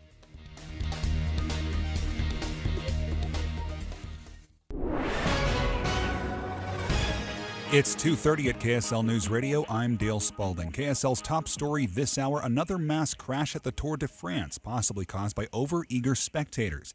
ABC's Chuck Severston says has more. After Sunday's mass domino-like crash mess, there were appeals from several teams and a leading competitor in the Tour de France, Jonas Vingegaard, telling spectators lining the route, cheer, but don't stand on the road or pour beers on the cyclists. It makes a difference, as Vingegaard at one point led by only 10 seconds. He says you don't need a cell phone to create mind-blowing memories. Video of Sunday's crash suggests it may have been caused by a spectator taking a selfie. Chuck Severson, ABC News. KSL is also following a power outage for Rocky Mountain Power customers in Mill Creek and Holiday. Spokesperson Dave Eskelson says crews are looking for what caused an interruption at the central substation. He says it could be heat-related, but not necessarily. Loss of a transmission feed, that could be anything. And that could be wind, trees, debris in a power line, a vehicle accident. We just, until we get there and actually, get a report back from the field crew, we won't know for sure.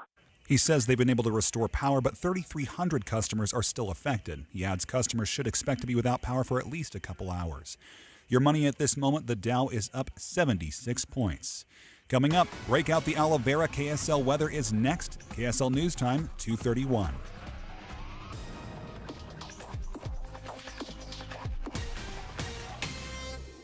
What do you need to hear in the morning to feel ready for the day? Important news that happened overnight, the traffic you'll hit on the roads. You'll be ready for your day with us. Join Utah's Morning News 5 to 9 on KSL News Radio.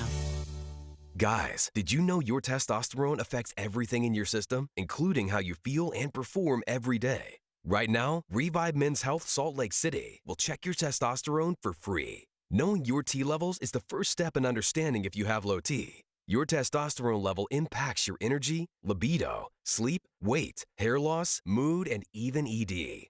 Maintaining an appropriate T level can change your whole life. Most men start to see changes in their hormone levels in their 30s. Experience and results matter. So what are you waiting for? Get your T levels checked today by local, experienced, and trusted men's health experts. They've helped thousands of men since 2011. They're so confident they can help you, they even guarantee it. Call Revive today and schedule your free testosterone test, free exam, and free consultation. Call Revive Men's Health at 801-263-7777. That's 801-263-7777. Or visit ReviveMen'sHealth.com. Troy, can we keep the Bitches RV Customer Appreciation Month sale going longer? It has been pretty epic, but it was only supposed to be for June. We can't stop now. There's still amazing deals out there on new and used RVs. Employee pricing can't go on forever. ever. True, but people are getting better in-season deals than ever, and that means a better camping season than ever before, too. Think of the children. Don't pull the children card on me. Okay, don't think of the children. That's worse. We can help more families camp and keep going with employee pricing on select RVs, 90 days all play, no pay OAC, extreme discounts on all 2022s, and our trade anything specials, or not. Fine. One more month of customer appreciation sale. Yes, I knew you'd cave. That was low. Not as low as these prices. Bish's RV is extending customer appreciation until July 29th. Get employee pricing on select RVs, 90 days no payments OAC, and more. Only until July 29th at Bish's RV in North Salt Lake and our new location in American Fork, where memories begin. The Utah Division of Emergency Management says, make a plan, get a kit, be informed, get involved. Visit BeReadyUtah.gov for information on how to prepare your family for any emergency. Traffic and weather together brought to you by Granite Credit Union's high yield savings certificates. Here's Ricky Meese. We do have a right lane blocked with road crews. This is in Murray, northbound State Street, about 5800 south. No big delays in the area. And an accident. This is on southbound I-15 in Utah County. It's the on-ramp at mile marker 279 in Lehigh, but it's moved over to the right. Plan your Bear Lake vacation and check out their fun events happening all summer long. County fairs, Bear Lake Monster Swims, and the Caribbean Cruise Motorcycle Rally. For more information, visit bearlake.org. Ricky Meese in the KSL Traffic Center. KSL weather right now, it's 99 and mostly cloudy at KSL News Radio, 102.7 FM, 1160 AM, and KSLNewsRadio.com. Your all-day companion for news. Inside Sources. Inside Sources. America's voice of reason. Boyd Matheson on Utah's home for elevated conversation. Inside Sources on KSL News Radio. As always on this program, we're trying to get to the principles that actually make a difference in our lives, in our communities, in our countries. And I came across a piece the other day that just stirred me because, we talk about this infighting, and we have political fighting, and we got sports events going on, and we got all the competition and all the things that cause us to pit ourselves one against another. And there are moments that transcend that, where bitter rivals can become important friends, can be encouraging to one another, can be strengthening to one another. And really pleased to have joining us on the program Sally Jenkins, a sports columnist at the Washington Post. And if you read nothing else today, you need to go read this piece. It's called Bitter Rivals, Beloved Friends, Survivors. Sally, welcome to the show. Hi. Thanks for having me. This is just brilliant piece, inspiring, incredibly well written, and just so insightful. There's so many principles embedded in there. I found myself reading it several times just to pick up some more of the nuances. But this is a story about two bitter rivals, Chris Evert and Martina Navratilova. And, of course, as we watched Wimbledon over the weekend, it brought back a lot of the memories of their epic battles there at Wimbledon. But these two obviously were big competitors, but you outlined how that wasn't all to the story. Well, no, they have a very rich friendship. I mean, they met as teenagers at 16 and 18 years old, and then they kind of came full circle. They were very good friends as kids, and then they had a real period of estrangement when they were dueling for the number one ranking in the world and Grand Slam titles. And by the end of the rivalry in the 80s, they had just reached this kind of joint accomplishment. They had 18 Grand Slam titles apiece, many of them at the other's expense, and yet they'd formed a real bond through competition, and this friendship just went on after their retirement. And then, of course, now they have this mutual experience of cancer and going through that together. Yeah, and talk to me for a minute. This was a really compelling part of your piece, and that was the fact that they were such a contrast in style. Literally everything about them was opposite. Well, on the outside, yeah. I mean, they certainly presented stylistic contrast. Chrissy, the great baselining champion, and Martina, probably the greatest female serve and volleyer in tennis history. Left-handed versus right, gay versus straight. all of those things. American, middle class heroine versus the young woman from behind the Iron Curtain who defected from communist Czechoslovakia. I mean, there was just every contrast you could almost imagine. But at heart, two young women who were sort of quietly revolutionary in their desire to prove that women could compete and should compete with unembarrassed intensity. That was a real source of their bonding, I think, in the end. Yeah, and I think that's such an important thing, and it is one of those things that I think sometimes we lose. I think especially in our youth sports today, is that everything is about victory over and annihilating the competition, and knocking them while they're down, and yet these two, as you mentioned, they came to this point where they battled, and they both achieved great things, as you said, often at the other's expense. But then there came this moment where there was kind of a connection. Explain that to us. Well, first of all, the people who actually take no prisoners and think you're just supposed to knock the head off of the competition, I don't really experience that much in elite sports. I think most of the people I cover have enormous respect for each other, and they feel like their competitors shape them and make them better and help define them. And nobody takes a lot of pleasure in just beating Slippery Rock. You know what I mean? Rafa Nadal and Roger Federer, part of what defines their legacy is that they played each other, and without each other they just wouldn't be the same, right? So I think Chris and Martina had a very acute sense of that, and that is what in the end made them such respectful competitors after they got over the estrangement and sort of the bitter losses. Chrissy will tell you straight out, Martina kept her in the game for probably 4 years longer than she would have played otherwise. They had a real curiosity. Their matches were very exploratory. Can I do it? Can I find another gear? Can I improve a little bit more? And you end up being a little grateful to the person who gets you to that point. Yeah, I love that there's so many deep lessons in that, in terms of really that iron versus iron sharpening. Yeah, iron sharpens iron, exactly, as one man sharpens another. It's very true. I mean, I think it's such a fallacy that you have to cultivate hate for your opponent or coldness for your opponent. I mean, that is just the biggest bunch of garbage and the biggest misapprehension about elite sports. I mean, Tom Brady and Peyton Manning have enormous regard for each other. I know that for a fact. I've talked to both of them about it. Same thing with a Bill Belichick and an Andy Reid. It's honestly, it's such a fallacy. Yeah, and I'm going to send you to Washington. I've got a list of Democrats and Republicans who need to hear this. It's true. Yeah. Well, take us now to the really kind of the apex of all of this, when suddenly Martina Navratilova and Chris Evert suddenly shared something in common that I don't think either of them ever could have imagined. Well, and that's cancer, right? It's a remarkable, unfortunate turn of events that they would get cancer, two different types of cancer, pretty much at the same time. I think Chrissy was diagnosed probably 6 months before Martina, but they were at one point going through surgeries and treatments, at the same time. And, they have a lot of mutual understanding from all those days in the locker room when it was just the two of them left in the final, and one would win and one would lose, and they would come back to that locker room, just the two of them, and see each other at their most vulnerable. And I think that this situation is pretty similar.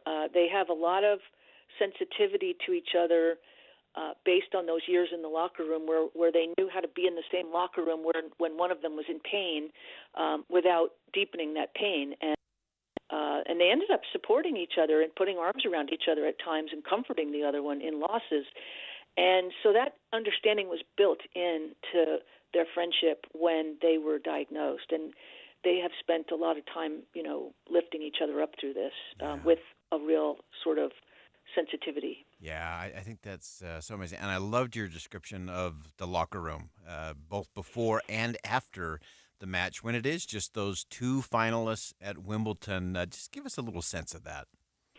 Well, it's actually Chrissy has described it. I mean, those were I wrote those sentences, but Chrissy has always sort of they're both very terrifically observant, frank people, and Chrissy has always talked about this sort of diminishment in a locker room, that it starts out so busy and then it just the crowd just disappears over the course of 2 weeks at a Grand Slam tournament. You go from 132 people plus their coaches and their parents in some cases and their hitting partners, and it's loud. And then at the end of the tournament, I mean, it's just dead silent, and there's just two people in there who know each other, in their cases, who knew each other really, really well, and literally could almost read each other's minds. I mean, Martina says in the story, she knew me better than I knew me. I mean, they laugh now about things that, I mean, Chrissy could read Martina's mannerisms in the locker room and kind of know whether Martina was nervous that day or feeling pretty confident.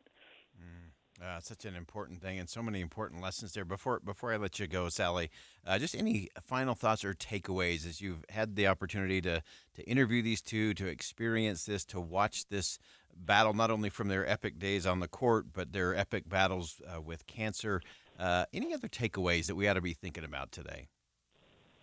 Well, I think that, these two people had been sort of rather, I don't want to say forgotten, but I think that people had, in some sense, taken Chrissy and Martina's legacies for granted. And, while they're here, fortunately, they're cancer-free at the moment. Hopefully it stays that way. But, there are all these Grand Slam tournaments with statues built. I mean, Rafael Nadal already has a statue at the French Open.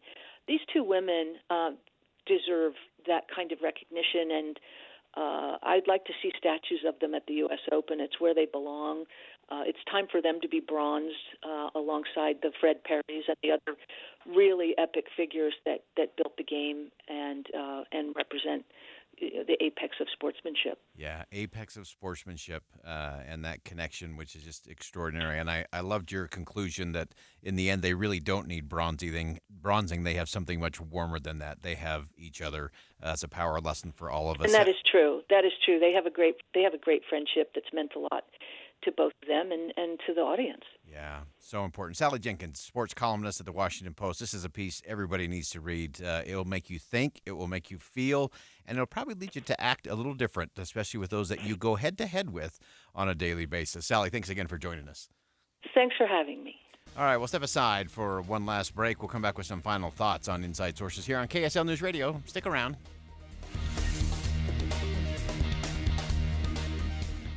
On Tuesday, August 22nd, the Orrin G. Hatch Foundation will present Senate Leader Mitch McConnell and Secretary Elaine Chao with the Titan of Public Service Award at the Grand America Hotel in Salt Lake City. You're invited to join Senator McConnell and Secretary Chao as tribute is paid for their decades of public service to our country.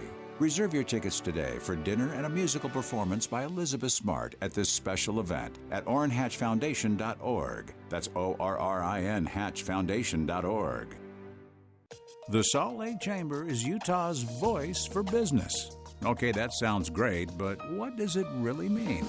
Well, as Utah's largest and longest-standing business association, they support and champion community prosperity throughout the state. And if you're in business, well, that's a very good thing for you.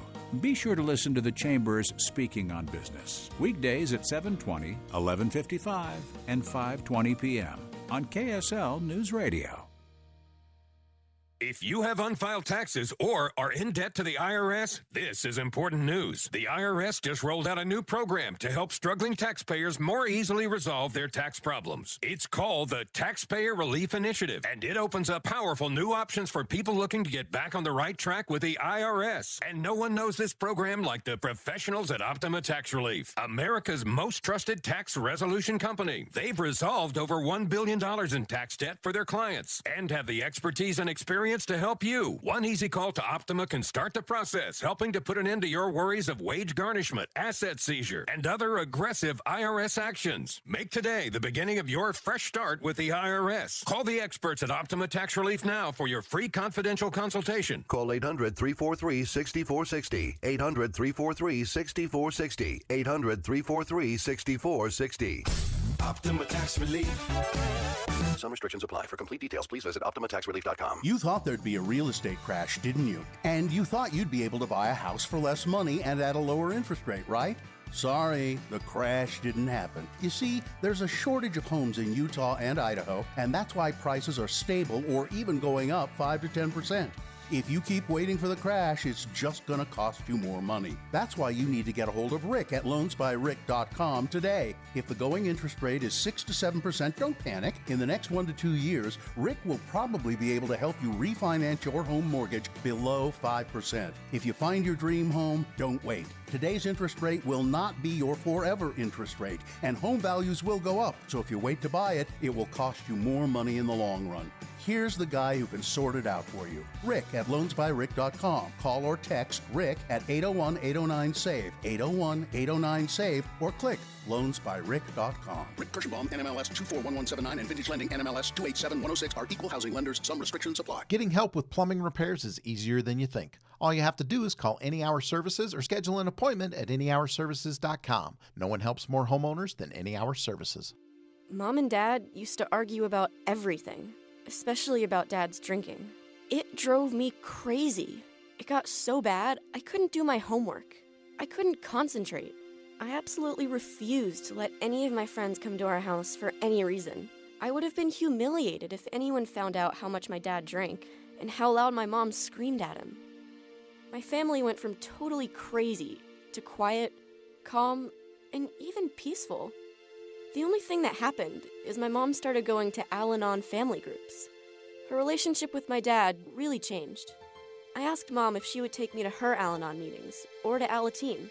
I wanted to see if I could have a better relationship with my dad. I'm sure glad I did.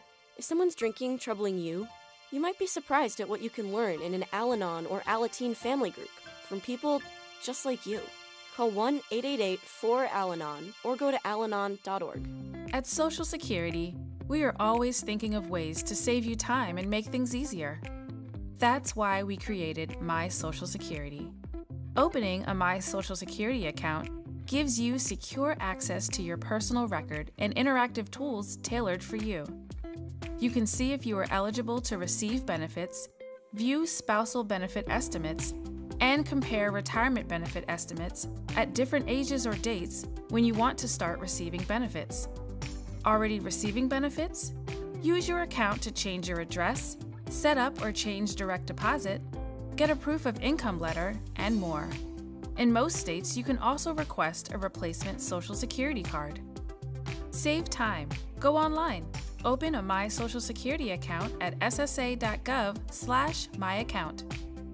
Social Security, securing today and tomorrow. Produced at U.S. taxpayer expense. With the three things you need to know this hour, I'm Dale Spalding. First, nearly 3,300 Rocky Mountain Power customers are without juice on one of the hottest days of the year. The company says it's working to get the lights restored. Most of the outages are concentrated on the east side of Salt Lake County. Second, the Salvation Army of Salt Lake's Captain James Combs says they're out on the streets today handing out cold water bottles to people experiencing homelessness, and supplies are already running low. Third, an order from President Biden late last month should have resulted in the release of all remaining investigation documents surrounding the JFK assassination. Right now it's 100 degrees and cloudy in Salt Lake City. Back to Inside Sources on KSL News Radio. Hear elevated conversation on crucial issues. Boyd Matheson on Inside Sources. Welcome back to Inside Sources here on KSL News Radio. It is great to be with you today, as always. I am Boyd Matheson, and as we close out the program today, I want to go back to something we talked about early in the show, and we've talked a little bit in the past about this idea of the group called No Labels. We've talked about third-party candidacies and why they tend to fizzle and fail. And we've talked to our friends, former governor of Utah, Jon Huntsman Jr. We've talked to former Democratic and Independent Senator and Democratic Vice President, presidential nominee, Joe Lieberman, and a host of others about No Labels and the kind of conversation that they're trying to have. Well, today they are actually having a big conversation, a town hall in New Hampshire, early primary state, of course, for both the Democrats and the Republicans. And the conversation is getting a little bit different. It's not just a kumbaya idea. It's not just a group hug and let's all go to the mushy middle. It's actually about some real policies. And so I want to hit a couple of things as we close out the show today. So the first thing is this whole idea of when you try to start something new. And we have been lodged and locked in a two-party political system for a very long time. Obviously, no third-party candidate has ever won the presidency of the United States of America. And so you could say, well, that is the system. That's the way it's going to go forever until it doesn't. And that is the beautiful thing of America, is everything stays the same until it changes. And could this be the moment where there is a change? I'm not 100% sure it is. But one of the things that is very telling to me is whenever something new pops up, there's always a pattern. There's a really simple pattern. And the people who are in power, the first thing they do is they try to ignore it. And it's not really happening, or it's not really a thing. And then if that doesn't work, and that little band keeps going, or maybe gets a little bit of momentum, they go from ignoring it to just ridiculing it. Oh, how cute. Oh, how sweet. Or you'd have something like Senator Dick Durbin, a Democrat from Illinois, said today, that Joe Manchin is just the biggest political tease in America. And so you ridicule it. So you go from ignoring, and then you go to ridicule, and then you have to fight it. And then you win. And that's kind of the pattern, and that's how it goes. And so the thing that is most interesting to me, the thing that I think we need to watch as the No Labels movement has a moment. They're having some real policy discussions in New Hampshire tonight, and we'll monitor and watch all of those. We'll talk about those tomorrow, of course.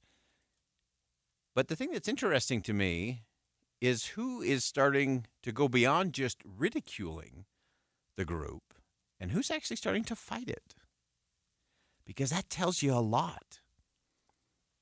When those that are in power on both sides start to take swings, it's because somebody's nervous. Somebody's a little worried about losing power or losing control. And so you've had things today like those at MoveOn.org, progressive group on the left. They've come out swinging against No Labels, calling them all kinds of names and a threat to democracy, and they're going to undermine current President Joe Biden, and that's going to put Donald Trump back in the White House, and they're creating a parade of horribles and awful, scary, sky-is-falling moments. Why? Because I think they're afraid. And the same thing is happening on the right. You've got the Lincoln Project, which is made up mostly of very high-priced political consultants who don't like what No Labels is doing either. Why? Because it undercuts their profit center. And so they're starting to say they're a threat to democracy. They're undermining the process. They're going to ensure the awfulness of another 4 years of Joe Biden in the White House. And so that is really important to note, that groups on the left and groups on the right are actually taking No Labels seriously. It's no longer can they just ignore it. No longer can they just dismiss it. No longer can they just ridicule it. They got to fight it. And so that is going to be something that we will continue to watch to see how that plays, because that tells me more than anything else that something's different this time around. Does it ultimately lead to a third party? I don't know. Not convinced. Does it ultimately lead to a third party win the White House? That is a long shot at this point in the program. And I'm saying there's a chance. Because they're having a different kind of conversation. They're not just coming in with a vanity project. They're not just coming in with a high-priced gazillionaire who's going to try to run and become the president of the United States.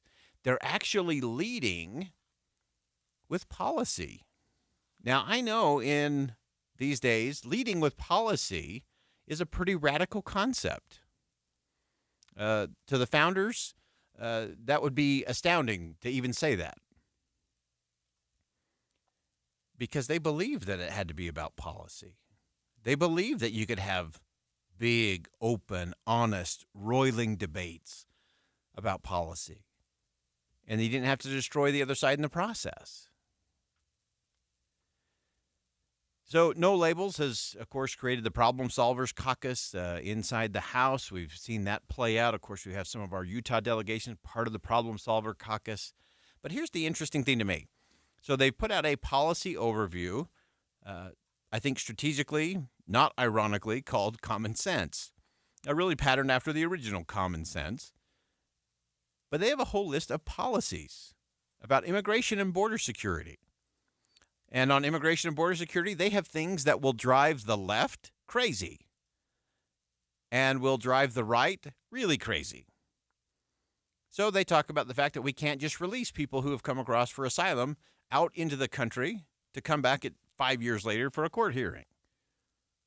They also believe that we need to have a really simple system for people to be able to come into the country legally. That there should be a path to citizenship for those who came here not of their own choice, but came as children, the dreamers, DACA recipients. They have really interesting policy proposals around America's youth, around abortion, around energy and environmental security, and a host of other things. And so there's policy there. And you can say, okay, you know what? I don't have to be red or I don't have to be blue to look at this policy in a different way. And so regardless